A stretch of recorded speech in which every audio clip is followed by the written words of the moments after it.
2, The Spectre. You're on a path in the woods, and at the end of that path is a cabin. And in the basement of that cabin is a princess. Okay. See what voice we get, and then it's time to give a bit of a breakdown of what we're seeing so far. You're here to slay her.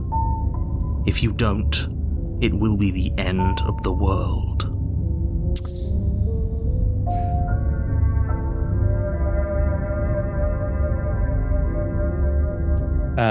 Let's see. But I killed myself. What am I doing here? I can assure you that you're not dead. And to answer your second question, you're here to slay the princess. I literally told you that a second ago. If he doesn't remember what happened, then maybe it's best to keep it that way. What do we get? That's fine.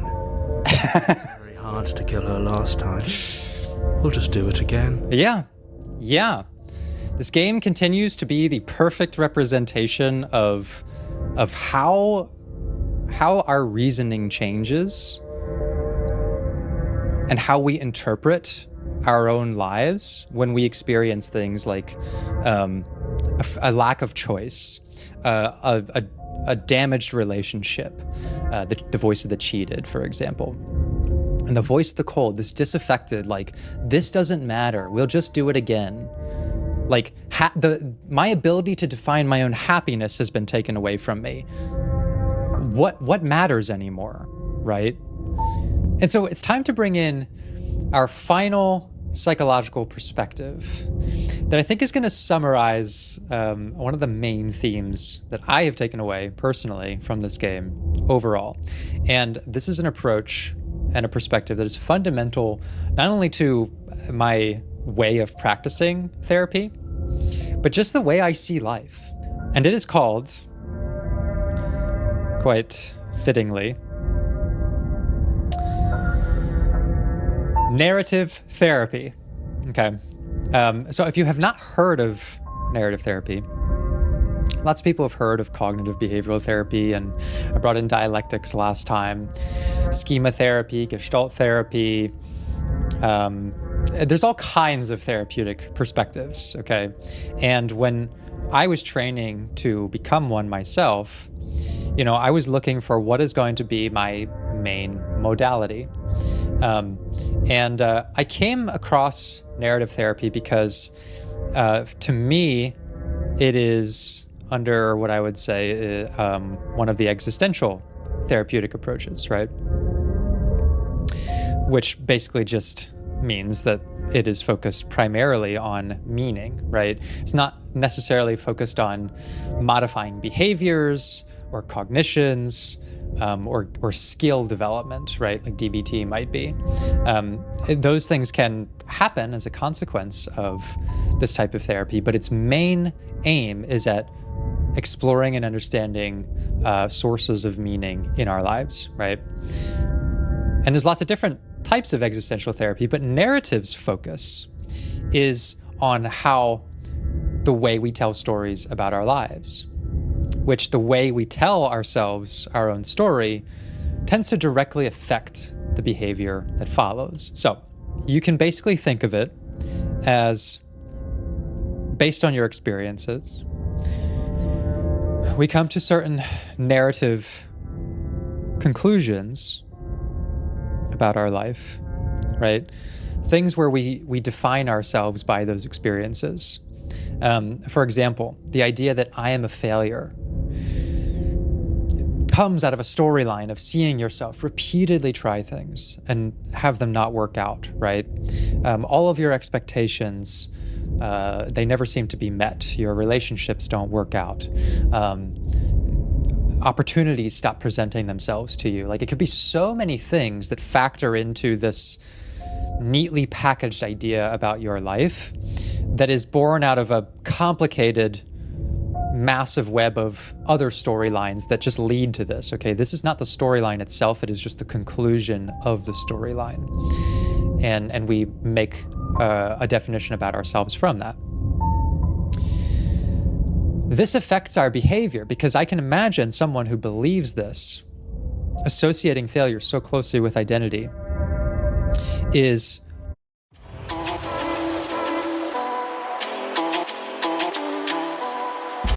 probably not going to seek out many new opportunities, right? What could they possibly present to me? Because it's not an external thing that can change my life. I am the failure. Like, no matter what offers of success or support that I can get, I am going to fail at those things, right? I may actually avoid people and people's help because I don't want my failure to rub off on them, right? Like, you're going to be so disappointed if you try to help me because it won't work. I'm just a failure, for example. We may feel undeserving of that help to begin with, right? We may not seek growth at all, or try to take risks or push our boundaries. We will end up kind of like the voice of the cold has, just feeling like what is the point? Why try anything? Because I know deep down in my heart that this is a fundamental truth. That is my life. That is the storyline of my life. And we see the behavior present itself, okay? So narrative therapy takes the approach that rather than trying to change all of these behaviors one by one and say, oh, okay, well, let's do some exposure therapy and, figure out what is scaring you about this specific opportunity, like that job offer or that relationship, and let's work from there, right? Let's work on your interpersonal skills and try to find ways to make you connect more with people who are trying to help. Let's work on your fundamental schemas and self-esteem and, see that you're deserving of help. We could work on all of that stuff, right? But narrative therapy takes the broader approach and says, look, really what's at stake here is there's some web of narrative lines that meet at this point. And until we change, until we defuse that idea of failure and personality, we're going to keep repeating this storyline and we're going to keep seeing the behaviors, right? Even if we tried to address them. So again, this is just one approach, right? It's one I gravitate towards though. So the fundamental thing that you're trying to do in narrative therapy is something called reauthoring, okay? And it's exactly what it sounds like.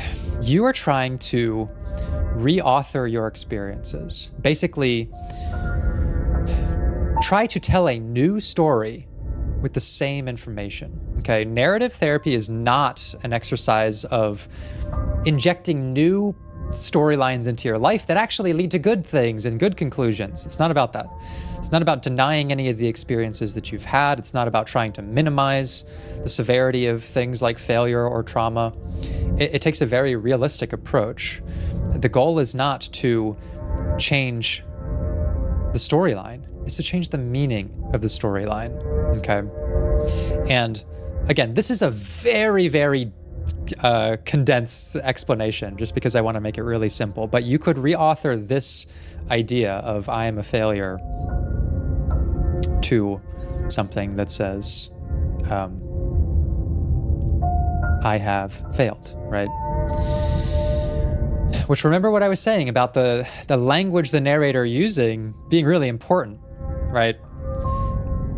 Language is how we interpret our lives through storytelling. Like, if you're going to tell me what's going on in your life, you have to use language. You have to use a certain, set of words to impart to me who you are. You can't just say random things, and you can't tell me someone else's life story. It has to be your life story, and the people in that story matter, and where you were matters, right? Otherwise, if you remove one thing from your life, suddenly you're describing someone else's life that's not yours, right? So language matters a lot.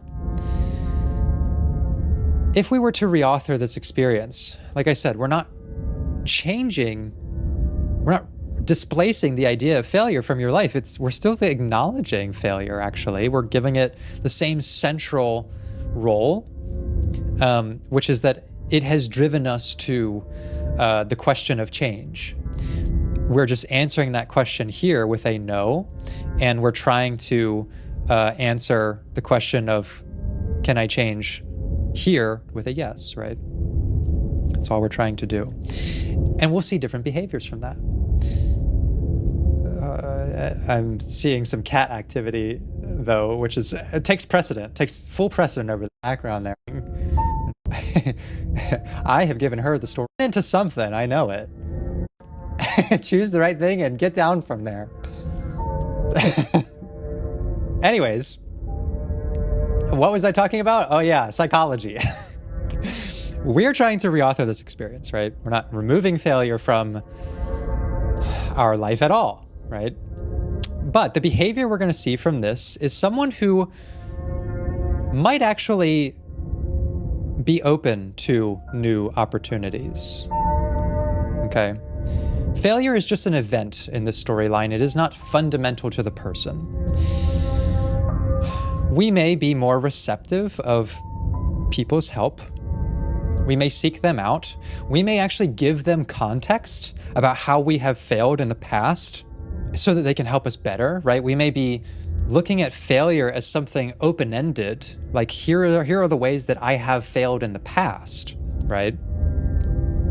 And opening the dialogue for how that might change. But I am a failure is a very closed down way of presenting, like, don't even try something. It won't work. I am a failure, right? So this perspective is, narrowing things down, and this perspective is broadening them for opportunity to change, right? We may be more opening to other people's help. We may develop a deserving attitude about that help and seek growth. And in fact, the person who believes that I have failed means only that failure has been one of my experiences, but it is not every experience that I have or will have, actually is able to look at failure as kind of a resource, something that will actually elevate the potential for success, because there is a fundamental understanding of what the failure was, because I don't attach it so close to my identity that I lock myself into that one idea and I leave nothing open-ended, right? Failure actually becomes more of an asset and becomes a motivating force rather than a demotivating force. Okay. This would happen all the time. Like I had a client once who he just would come into sessions, and every time I saw him, he would say, I'm just a fuck up. Like that was every time he was talking about a problem. Yeah, my girlfriend's mad at me again. I'm just a fuck up. Yeah, I was late to work. I didn't get everything done. I'm just a fuck up. Like it was like his catchphrase. I did not see a fuck up in him, right? There were so many good things about him, but he's not able to perceive them. He's not able to open his mind to all of those other things because the storyline keeps telling him something else, right? And so we simply worked on I am a fuck up becoming I have fucked up. And it's fine. You come into session and you're like, yeah, I fucked up. I have fucked up. I fucked this up. I fucked that up. I'm afraid I'm going to fuck that up. Like, it's fine. It's more swear words than I've probably ever said in succession. It's fine to think that. We want to stay realistic and in reality and not deny the severity of this experience, failure, fucking up, being depressed, right? It's not about minimizing those things. It is about like just divining a different sense of meaning to them, okay? So, a couple episodes ago, in the second chapter of this playthrough, I said near the end when we were talking to the vessel, you cannot change what happens to you, but you can always change what it means to you. Now, this is something I'm quoting from my own script from a presentation that I gave earlier this year. I spoke at a conference to other mental health and industry professionals, giving a presentation on how I use narrative therapy to treat addiction. Okay, because I see different populations, but the main population I see right now is those in recovery. And so I was giving a presentation on the effectiveness of narrative therapy for treating addiction. And that was my fundamental thesis, right? cannot change what happens to you. You can always change what it means to you. Because there is such a disempowerment narrative in the addiction storyline, right? A self-fulfilling prophecy. I'm always going to relapse. I'm always going to fuck up. Despite the cognitive strength of someone who says, I want to stop doing this, the behavioral weight of using tends to override that for a while, right? It's very hard to work through an addiction. Even if you want to stop, you can't. It's like, I've been trying to get this idea out through this series that like sometimes we are contradictions as people, right? And we can believe we want something and not seek it, and we can desire something so completely, like sobriety and wellness, and still return to a dysfunctional behavior, right? If all you needed to do was think it, and that made you do it, well, I wouldn't have a job, really. This wouldn't really be a field of something you need to become an expert in and have lots of ethical guidelines around helping someone, right? Just anyone could be a therapist. And so I talked a lot about that idea, right? Narrative therapy applied to addiction, because it's something I found very empowering, that your experiences aren't always what define you. It is the meaning you give to them that defines you, okay? Now that's just my modern translation of an older idea, okay? My inspiration was Man's Search for Meaning, which is probably the most important book I've ever read in my life. It's by an Austrian psychologist, Viktor Frankl, a Holocaust survivor.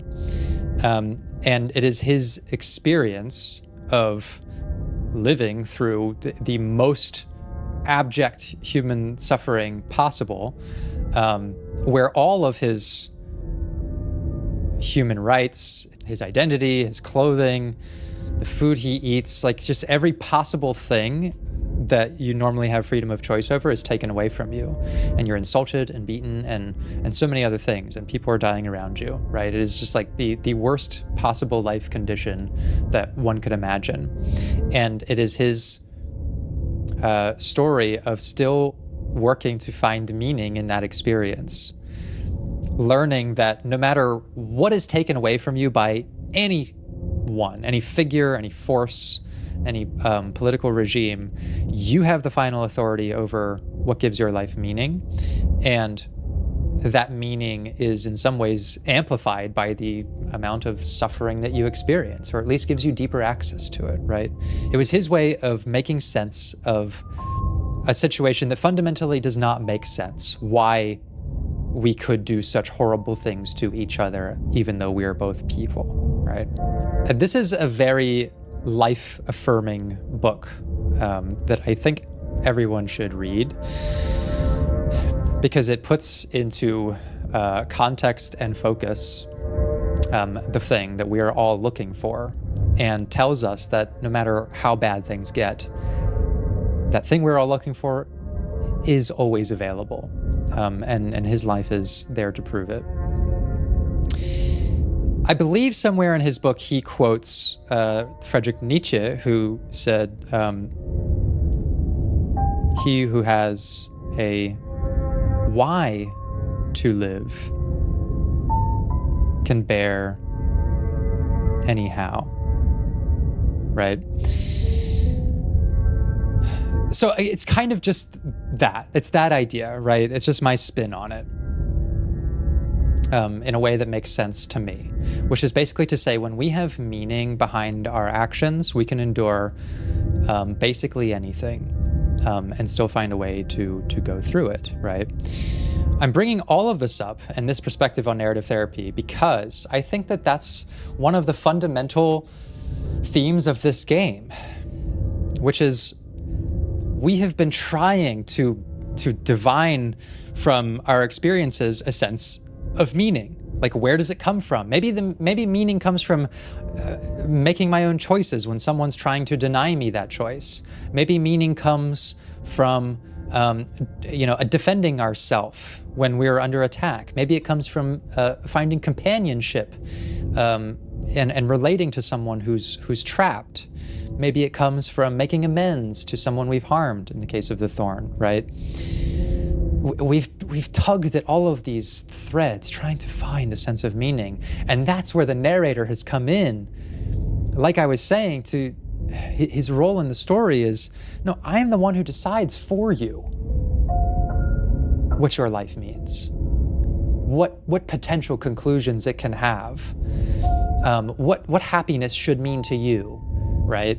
You don't get to define this for yourself. and that's what we're still struggling with. Now, we are not there yet. We are not at the reauthoring stage of this to be able to translate our experience into something motivating, right? Motivating us for change. The voice of the cold has come through because we are at this low point where we have bought in. We've bought into the idea that the narrator is in control. It wasn't hard to kill her last time, we'll do it again. My decisions don't matter, right? I am not going to resist the cold's disaffective state and immediately try to, divert from this path. I think for the narrative, it makes a lot of sense for us to be led by this perspective for a bit, until I see an opportunity for us to do this reauthoring work, right? Where we are trying to choose a new narrative path, okay?